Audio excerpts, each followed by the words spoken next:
Hello everyone, आज हम लोग देखेंगे सनलाइट रिसाइकलिंग का जो Q1 का अपडेट आया उसका हम लोग आज एनालिसिस करेंगे कैसा अपडेट आया है।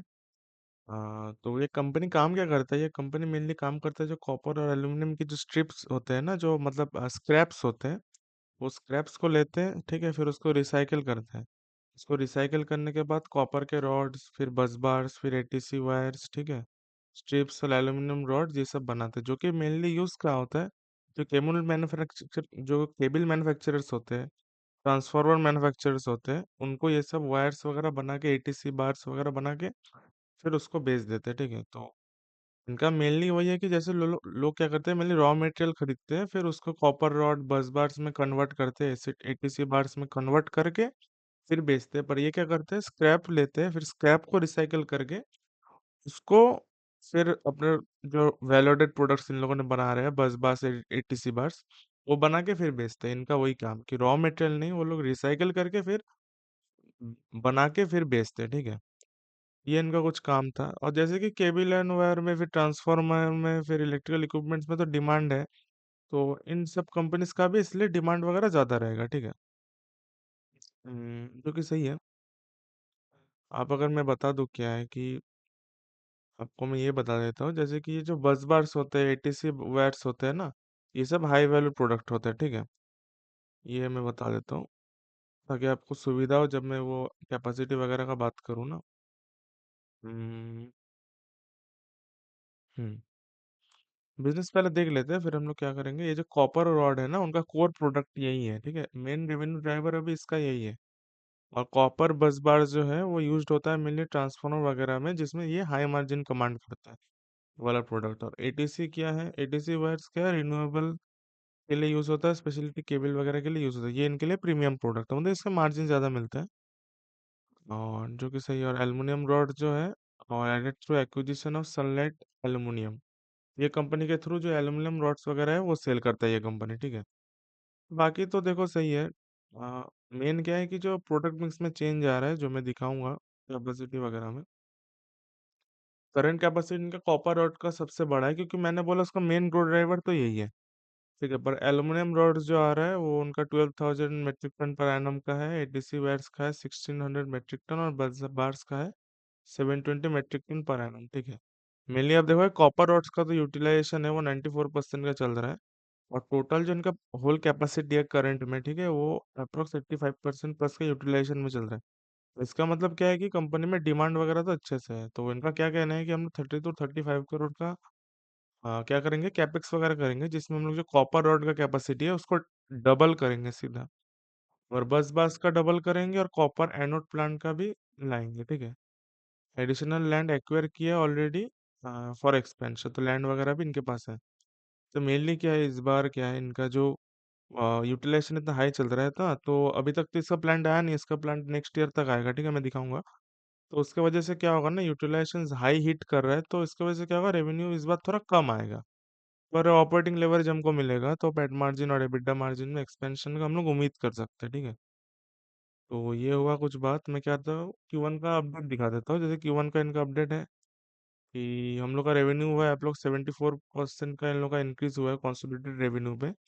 जिसमें कॉपर का रेवेन्यू उनका 730 करोड़ का है 783 से, क्योंकि अप्रोक्स दिख रहा है कि हमारा 90-95% का तो यही है, ठीक है। और बाकी कॉपर का वॉल्यूम 15% से बढ़ा है, मतलब दिख रहा है कि वॉल्यूम भी इंक्रीज हो रहा है, जो कि सही बात है। कॉपर का प्राइस वगैरह बढ़ जाएगा ना, तो हम क्या करेंगे, प्राइस बढ़ा के दिखा देंगे, तो दिखाएगा कि रेवेन्यू में ग्रोथ इतना है। पर मेनली हमको ये सब कॉमोडिटी वाले जो कंपनीज होते हैं ना, जैसे कोई B2B ज्वेलरी है या B2C ज्वेलरी है जो गोल्ड में काम करता है, ठीक है, जैसे ये कॉपर में काम करता है, तो ये सब क्या होता है, मेटल्स होता है। तो मेटल्स का हमेशा आपको वॉल्यूम ग्रोथ देखना होता है, ठीक है, जो कि मेन है। ईयर ऑन ईयर देखोगे तो 15% का, जो कि सही है।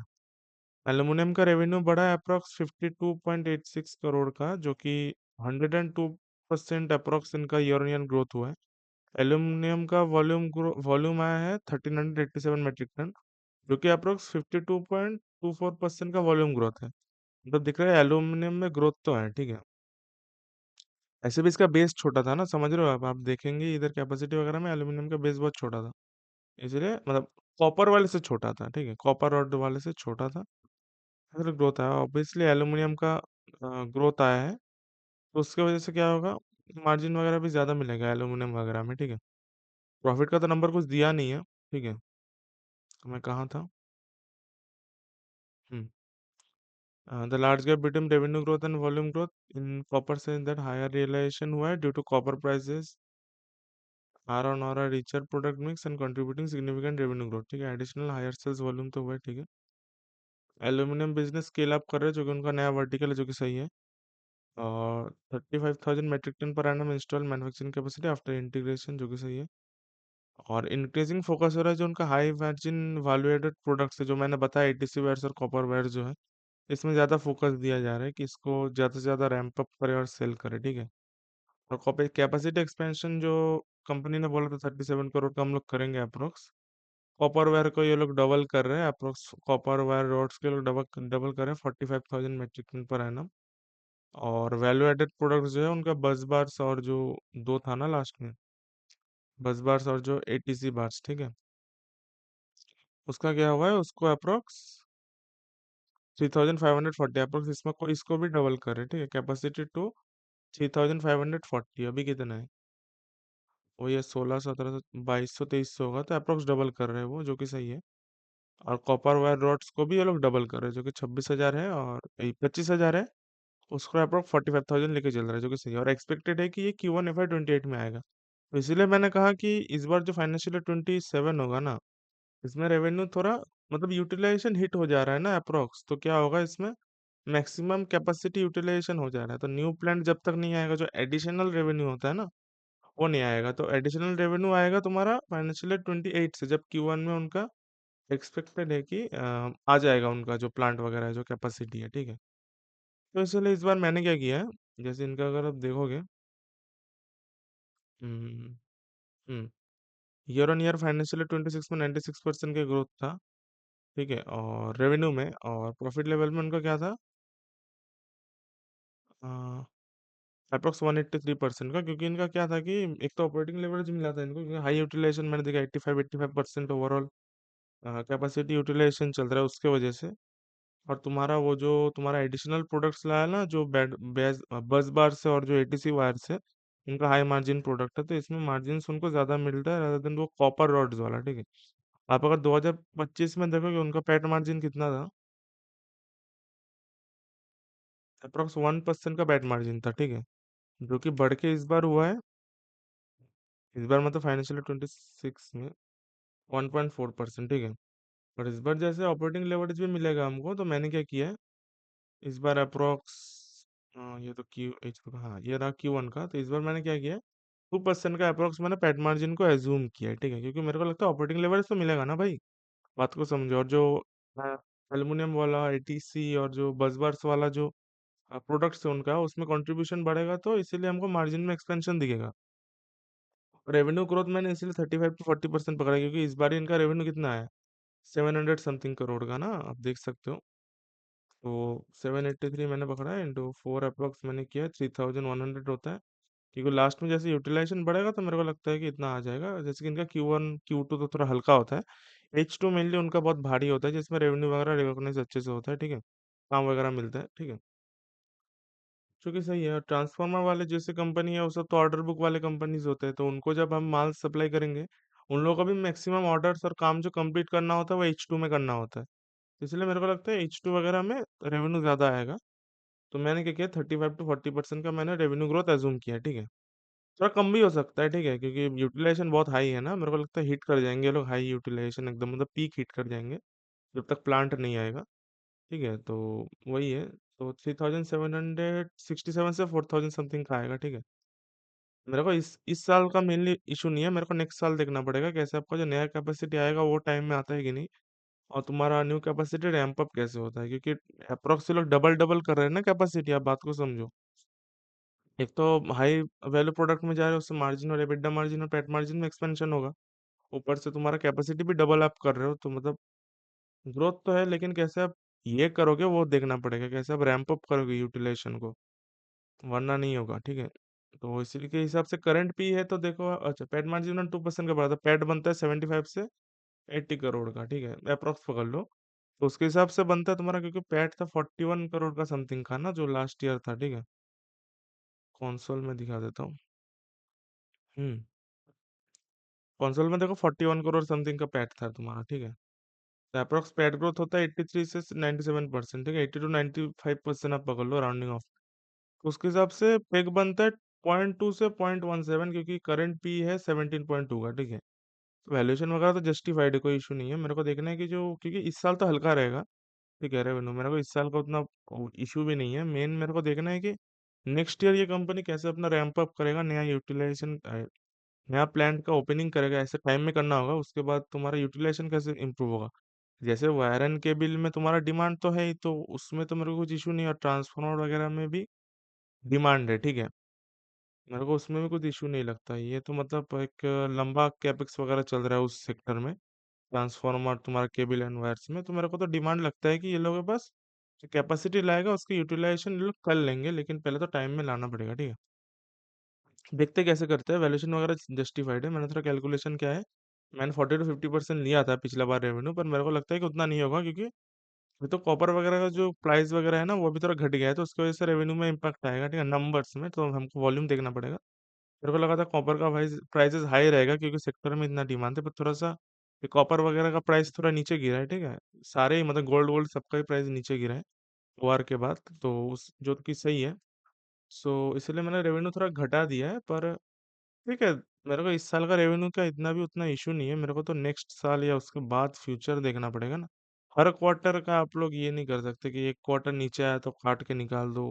हर क्वार्टर बुरा अच्छा हुआ तो एकदम पूरा एकदम सार एकदम क्या कहते हैं, पूरा एकदम पोर्टफोलियो उसके अंदर दे दो, ठीक है।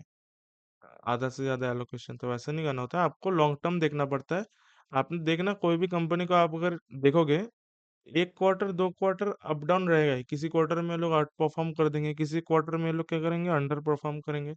पर जब तक बिजनेस का जो लॉन्ग टर्म विजन है या लॉन्ग टर्म जो गोल है, वो जब तक इंटैक्ट है, तब तक मेरे को नहीं लगता कुछ ज्यादा आगे पीछे करना। हाँ मतलब एलोकेशन थोड़ा घटा सकते हो, कमा सकते हो, फिर ज्यादा कर सकते हो, वो बात अलग है। पर या तो रहेंगे ही 100%, या तो निकाल ही देंगे 100%, ये कभी मत करना, ठीक है। नहीं तो क्या होगा, आपको कभी भी कोई अच्छा कंपनी आप होल्ड नहीं कर पाओगे, क्योंकि कभी भी कोई कंपनी जितना भी अच्छा हो, कभी ना कभी वो गाइडेंस अपना मिस करेगा, या हो सकता है कुछ आगे पीछे करेगा, रेवेन्यू रिकॉग्नाइज नहीं होगा। और आपको हर बार ऐसे नहीं सोचना है कि पूरा काट देना है या पूरा ही घुस जाना है। थोड़ा बैलेंस्ड अप्रोच रखो, वरना क्या होगा, इधर उधर घूमते ही रहोगे, क्या होगा, ना इधर का मिलेगा ना उधर का मिलेगा, क्योंकि परफेक्ट कुछ नहीं होता। बिजनेस ऐसे ही मतलब अप डाउन से ही चलता है, ठीक है। तो एलोकेशन ऐसे करो कि एलोकेशन निकालना या घुसाना ऐसे करो कि मतलब ये करो कि भाई थोड़ा सा निकाला फिर थोड़ा सा घुसाया, ऐसे करो। ऐसा नहीं कि मतलब गाइडेंस मिस तो पूरा निकाल देते हैं, या गाइडेंस मीट किया ओवर अचीव कर दिया तो हाँ मतलब पूरा पोर्टफोलियो इस कंपनी के नाम, ऐसा मत करना। बैलेंस्ड अप्रोच रख के चलो, पोर्टफोलियो को बैलेंस करो, किसी भी जगह ऐसा मत एकदम हेट रेट भी मत करो और पूरा घुस भी मत जाओ, ठीक है। बैलेंस्ड अप्रोच करो, और लॉन्ग टर्म गोल हमेशा कंपनी का देखना, लॉन्ग टर्म गोल क्या है। मैं हमेशा दिखाता क्या हो कि कंपनी का लॉन्ग टर्म गोल क्या है, 2 साल 3 साल के बाद कंपनी क्या चाहता है, कंपनी का क्या कैपेसिटी है, कंपनी क्या करने का कोशिश कर रहा है। जब तक उसमें कुछ इशू ना हो, मेरे को नहीं लगता कि पूरा एकदम निकाल ही देना चाहिए या पूरा पूरा एकदम घुस ही जाना चाहिए, ठीक है। जब तक उसमें इशू आ जाए कि हाँ भाई मेरे को लॉन्ग टर्म गोल ही दिख रहा है कि भाई सर्टेनिटी नहीं है इसमें, तब तो भाई आप कुछ भी करो, ठीक है। तब एलोकेशन पूरा भी घटा सकते हो, लेकिन जब तक लगता है कि एक क्वार्टर आगे पीछे होता है, तो बिजनेस को समझो पहले तो। फिर एक क्वार्टर आगे पीछे हुआ, आप देखो कि फिर कंपनी क्या बोल रहे हैं, कि उनका जो लॉन्ग टर्म विजन है वो क्या वो डिफर कर रहा है, या बोल रहा है कि यार हम लोग कर देंगे कभी, इस क्वार्टर हो गया तो नेक्स्ट क्वार्टर से हम लोग ठीक कर देंगे। तो ऐसा हुआ तो न- रहो ना कंपनी में, इशू क्या है। एक क्वार्टर बाद काट देना, पूरा काटना है तो मेरा वही कहना है कि ऐसा एंड टू एंड काम मत करना कि हाँ या तो रहेंगे पूरा या तो काट देंगे पूरा। बैलेंस्ड अप्रोच रखोगे तो अच्छे से चलोगे, क्योंकि बिजनेस में अप डाउन होता ही रहता है, ठीक है। तो इस कंपनी के लिए तो इतना ही था, बिजनेस वगैरह सही है, ठीक है। मेनली स्क्रैप वगैरह निकाल के फिर वायर्स वगैरह बनाते हैं, एटीसी बार्स वगैरह बनाता है। और इस सेक्टर में डिमांड है, तो कंपनी मेरे को लगता है कि यूटिलाइजेशन कर लेगा, अगर ये लोग अच्छे से काम कर पाए तो यूटिलाइजेशन देखना पड़ेगा कि ट्रैक करेंगे कैसे होता है। तो अभी के लिए तो इतना ही था, ठीक है। Thank you for watching.